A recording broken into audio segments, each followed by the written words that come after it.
Welcome to Jammin' with Jason Mefford, a show where we discuss topics relevant to chief audit executives and professionals in audit, risk, and compliance. We discuss the technical and soft skills needed to navigate the minefields of organizations. You hear best practices and practical advice for helping you advance your career, and we'll even talk about music, mindfulness, and psychology, because we can. So sit back and relax while you listen to the #1 podcast in the world for internal auditors, unscripted and unedited. Welcome back, everybody, to another edition of Jamming with Jason. And today I want to talk about breaking the mindset of CPE. So breaking the CPE mindset. Now, some of you might be wondering, what is the CPE mindset? So let me start just kind of explaining what that is and why we need to break out of that kind of mindset for us to be able to blossom and develop in our career the way that we need to.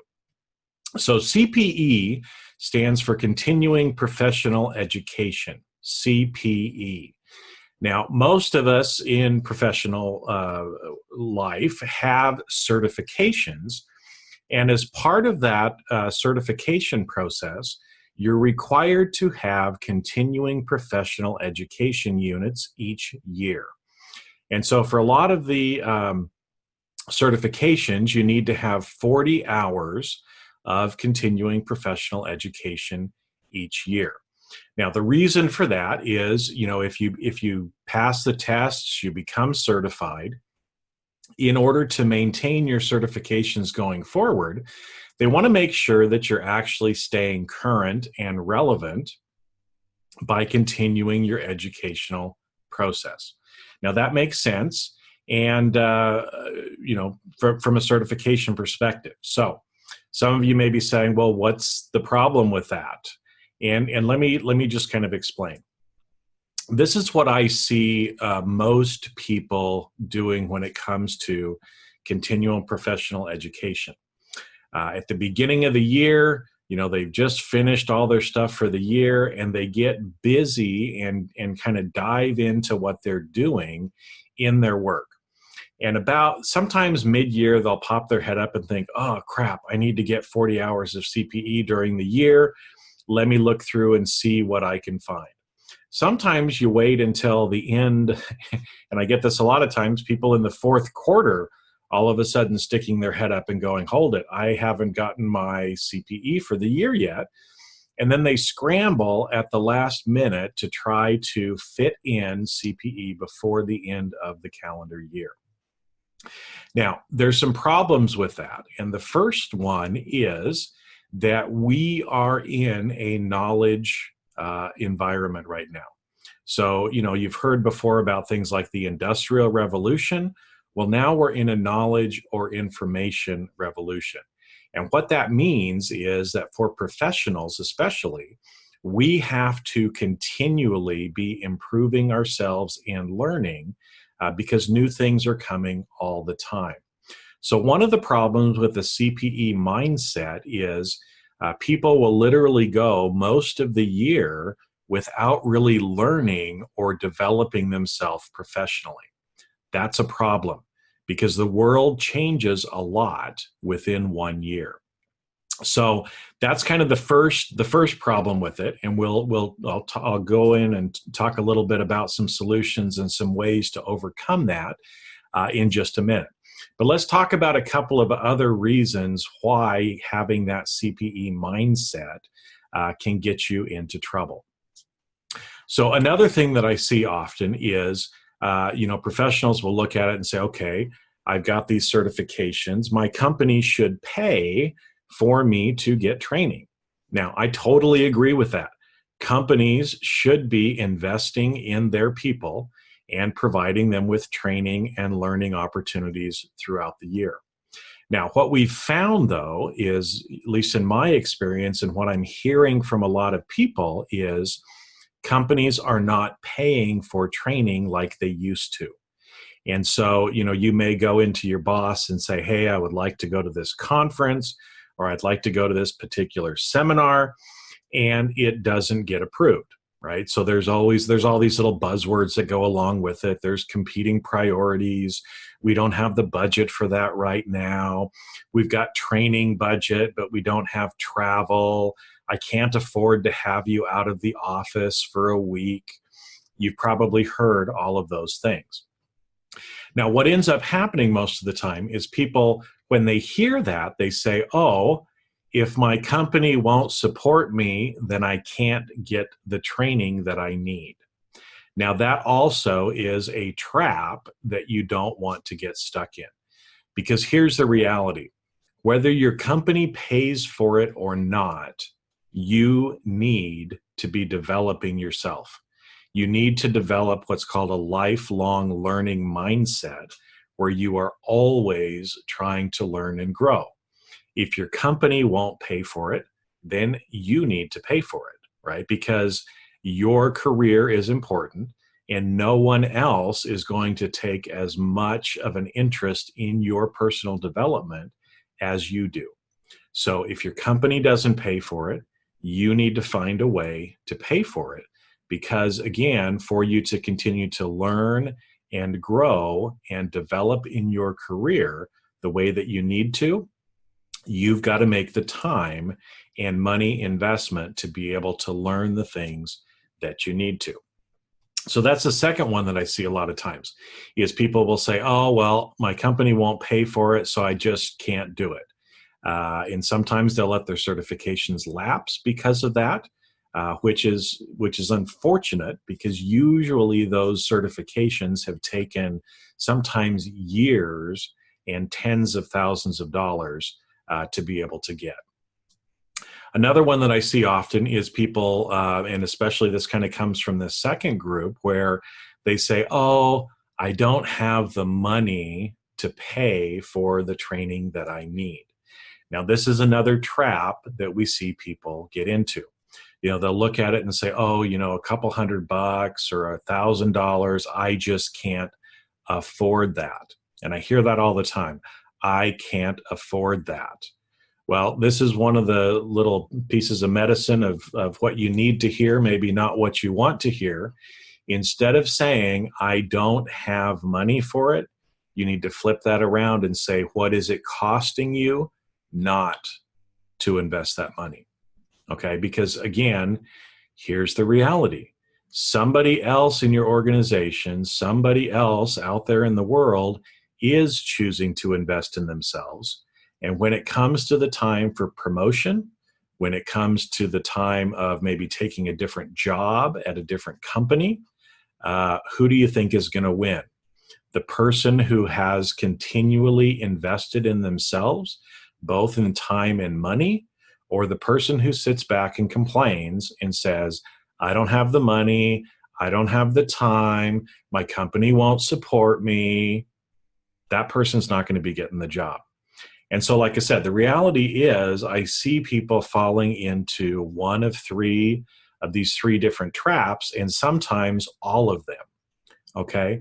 And that is not going to get you where you want to be in your career. Now, if you're perfectly happy where you're at, you never want another raise, you never want a different job, you don't want to move up in your career, then you probably don't need to worry about it too much. Except for the fact that while everyone else in your organization is learning and growing and developing, and you're not, when it comes time for layoffs or other things like that, who do you think is going to be the first person to be let go? It's the person who is not investing in themselves. Okay, so again, as I said when I started off here, it's important for us to continually have this, what's called a lifelong learning mentality. And so that's what I'm talking about, is trying to move from a CPE mindset where you think, oh, I need to have 40 hours of training every year, and it's got to meet these different criteria to be able to keep my certification going. Now, while that may be important, here's another thing I'm going to tell you. 40 hours of education during the year is not enough. You need to have more than that if you want to continue to stay relevant and move forward in your career. Okay, so we've talked a little bit about some of those traps that people fall into. So what can you do about this to be able to kind of shift your mindset and be able to get the training and learn the things that you need to do? So let me give you a couple of tips on that. One of the things, I told this scenario before of, you look through the catalogs or you look online a little bit and you go to your boss and you say, I'd really like to go to this training. Well, for your company to invest in you, there needs to be a return on investment for them.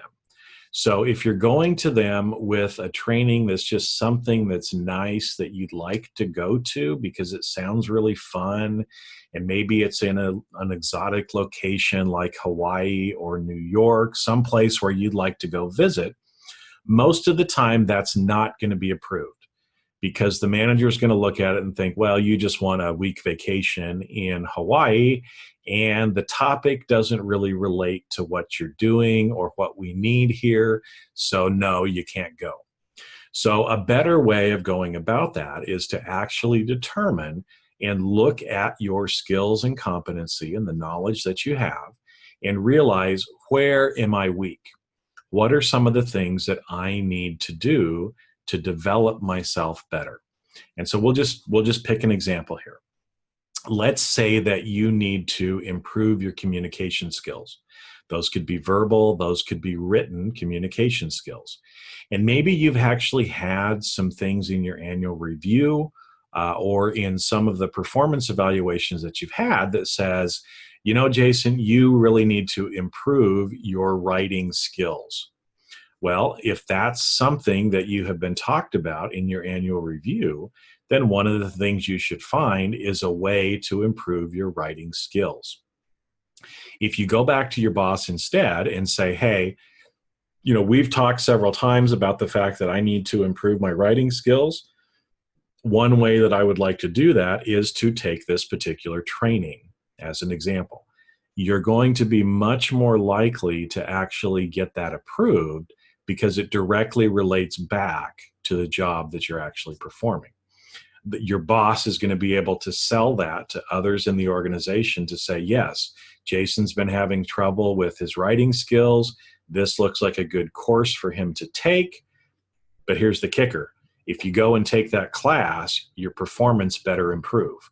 Because again, if they're going to be investing time and money in you and having you away from the organization, they're going to expect to see a return. So that's one tip or one way to try to help in improving the likelihood of you getting approved for a particular training. Now, sometimes, again, you might look at that, and let's take this as an example. Maybe I looked at a 2 or 3 day seminar where I would have to travel to another city. And so, the total cost of that might be, maybe it's $1,500 or $2,000 for the course, but you're going to spend another $1,500 to $2,000 in travel costs. So the total outlay is going to be something like $4,000. And again, your boss may look at that and say, well, we just don't have the $4,000 to send you. Find another option. Now, that's where, again, you can get a little bit more creative. There's a lot more online learning options now. Some are good, some aren't so good. So you have to be a little careful about that. But one thing you can do is actually go to those training company providers and try to find out, what is actually included in this, and can you get the same kind of results as if you were to go to an in-person training. Now, sometimes you can, sometimes you can't. You've got to ask some of the questions, but those companies should be able to provide you with the answer. In fact, sometimes they can actually help you in establishing or building the business case for it. We've seen people go through this program and they've improved by X% as a result of that.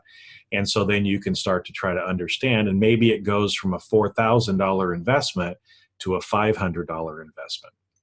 That's probably going to be easier, again, for you to get approved than a $4,000 investment. So you're going to have to start to be a little creative. And like I said, especially for those companies that have training budget, but they don't want people out of the office, or they don't want people traveling and paying for travel costs to go to training, those are some of the things that you need to start thinking about. Are there online options or other ways for me to be able to get that without physically having to travel? And like I said, there's lots of different options now for that. That are out there. If you're not aware of some of those options that are out there, send me a message, and I can actually put you in touch with and share with you some of those options that are out there now. So that's one of the things that you can think about. Excuse me. Now, another thing that I see quite often is people trying to find low cost or free CPE as well. And so I want to talk about that just for a minute. Nothing in this world is actually free. Okay, so I'm going to say that again, because sometimes people don't quite get that. Nothing in this world is absolutely free. So if somebody's offering you something for free, they're getting something from you.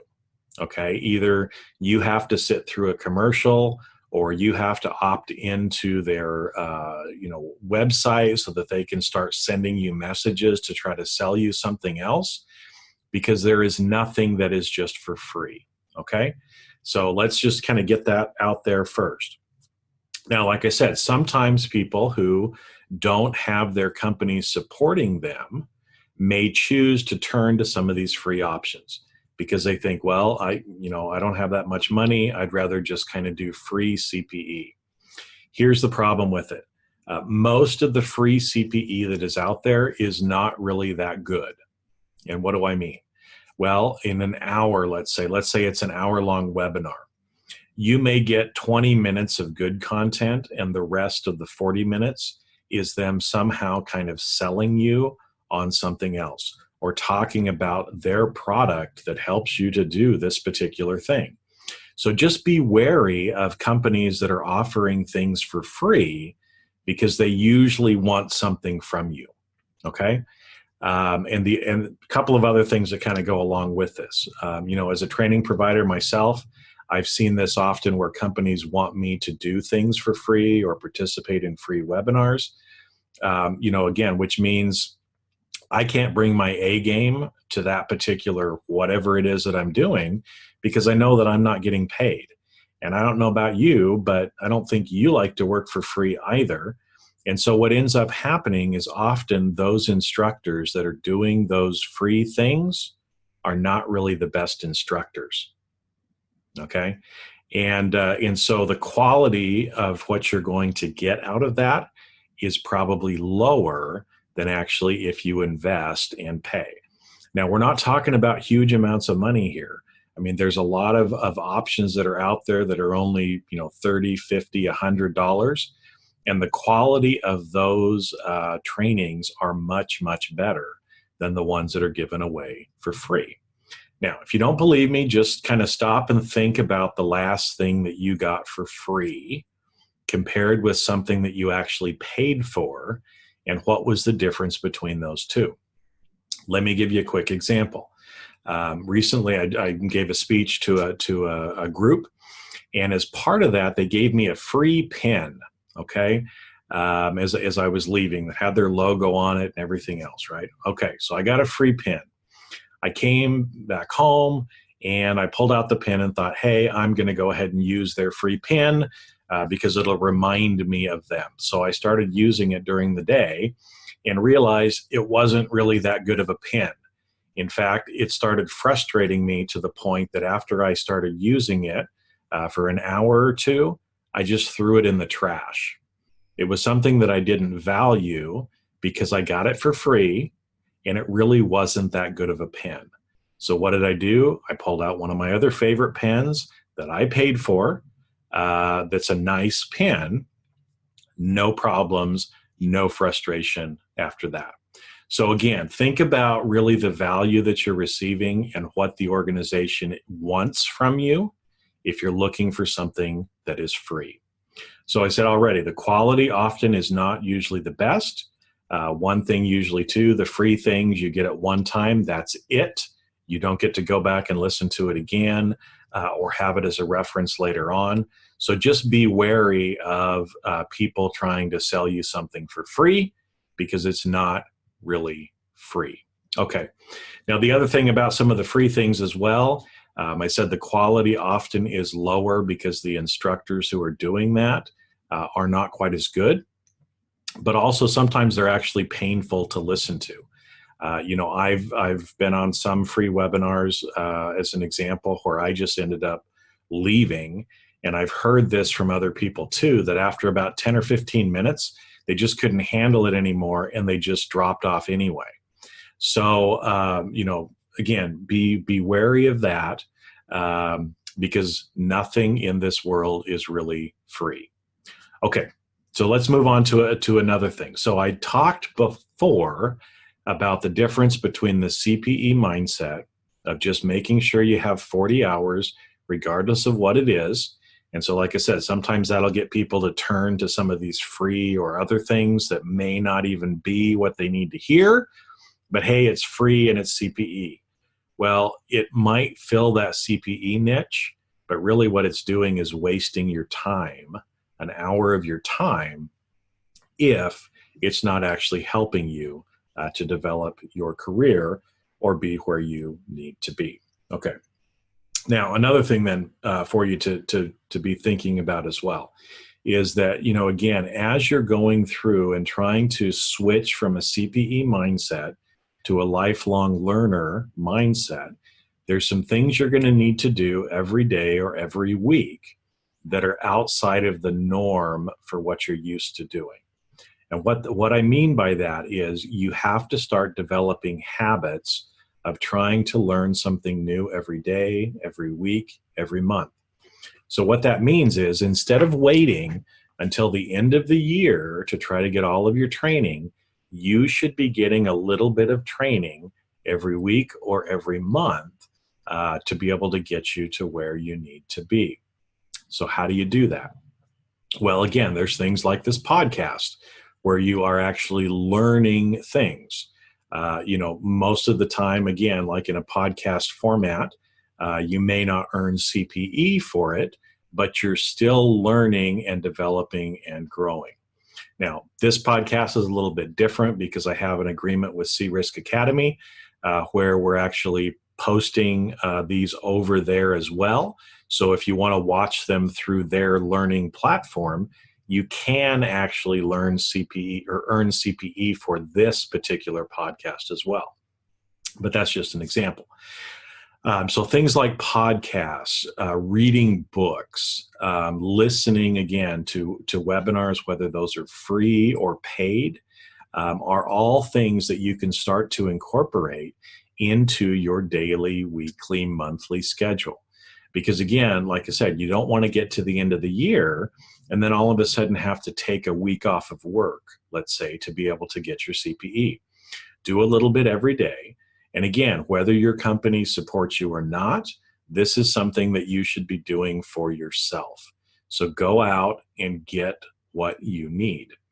Now, along with that, there's going to be some longer format things that you're going to need to do. There might be, 2 hour, 4 hour, a full day, 2-day classes, things like that, that you want to take as well. And so really you have to start planning and thinking about what is it that I need to develop? Where do I need to work on myself? So some of these may be things that are professional things. Again, like my example of learning how to communicate better, both written and verbal. That could, again, those are knowledge, skills, and competencies that relate to your job in particular. But sometimes there's also things that we want to do just for our own personal development. And that is just as important, if not more important, than some of the professional skills that we normally think about with a CPE mindset. So what I'm saying is there may be things that you need to learn or do that you're not going to receive CPE credit for. And that's okay. If it's something that you need to learn, you still need to invest the time and the money into learning those things regardless of whether you get CPE credit or not. Okay. And again, a lifelong learner is somebody who is learning things every day, every week, every month to be able to help them get to where they need to be. So I've talked a little bit about that. So here's kind of some takeaway homework for you to be able to do. So we're already quite a ways into 2019. So I want you to ask yourself a couple of questions. First off, how much training have you gotten already this year? Does it count towards your CPE requirements? Okay, because you need to have an understanding of where you're at currently so that then you can start to make a plan for the rest of the year. And so some questions that I want you to ask yourself as you're planning for the rest of the year is, okay, if you have certifications, you need to get CPE to help continue to maintain those certifications. So what kind of training qualifies for that? Because you're going to want to make sure that you do that so you can continue those certifications. So kind of sketch out and think, what are some of the types of courses that would fill those requirements? But then I want you to also stop and ask yourself, what are things that I need to learn, both professionally and personally? And of those things that I need to learn, which of those actually then line up with my CPE requirements? So focus on those first. If it's something that you need to learn and it will help you in your CPE for the year, take those courses first. Now, if your company isn't providing you a reimbursement or anything like that, you still need to do it. So figure out how you're going to be able to afford it. Because the problem is, again, like I said, you don't want to tell yourself, I can't afford it, I can't afford it. What you want to say instead is, how can I find the money to be able to invest in myself? Because this is an investment, okay? And as you are investing in yourself, where are you going to see the return? You're going to see the return later as you get raises, as you get promoted, as you move to other companies where you're making more money. That's when you're going to get the return. The problem is you won't get that return unless you make the investment of time and money up front. That's just the way it is. And again, as I said before, if you were the hiring manager and you were looking at two different candidates, one who was continually telling themselves, I don't have the money, I can't afford it, and so they don't develop themselves personally, or you look at somebody who has that lifelong learning mindset that has continued to improve themselves and learn and develop, which one do you think is going to get the job? And so if you are the one that wants the job, you need to be more like that person who's going to get the job and become a lifelong learner. So again, that's kind of a wrap. We'll kind of close up here, with that. But again, want to help you in thinking and changing your mindset. Move from a CPE mindset to a lifelong learning type of a mindset.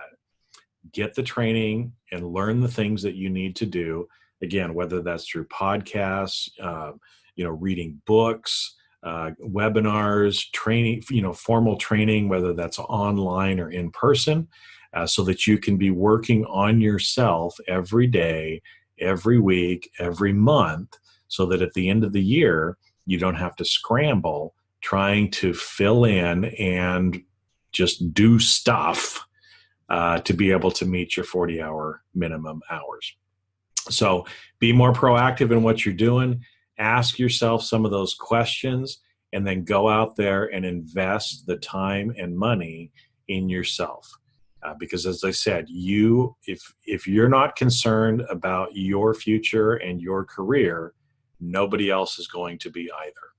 In fact, the more you invest in yourself personally, the more likely your organization is going to be to actually invest in you as well. Because they can see that you're doing it on your own, they're going to be more willing and more likely to actually help you at that point. So go out there, start developing a lifelong learning mindset, and keep developing yourself and thinking about where you want to get career-wise, and then make smart and proactive choices each day, each week, and each month to help you get one step closer to where you really want to be. And with that, I'm going to close up for the day, but keep on rocking the audit world. And I will see you on a future episode of Jammin' with Jason. And that's a wrap. Thanks for listening to today's episode of Jamming with Jason. Keep on rocking in the audit world. Have a great rest of your day, and I'll catch you later on the next show. If you'd like to earn continuing professional education for listening to today's episode, head on over to C-Risk Academy at ondemand.criskacademy.com. And that's C as in the letter C, riskacademy.com. Not only do you get a CPE certificate, but you also will have access to the video version of today's show.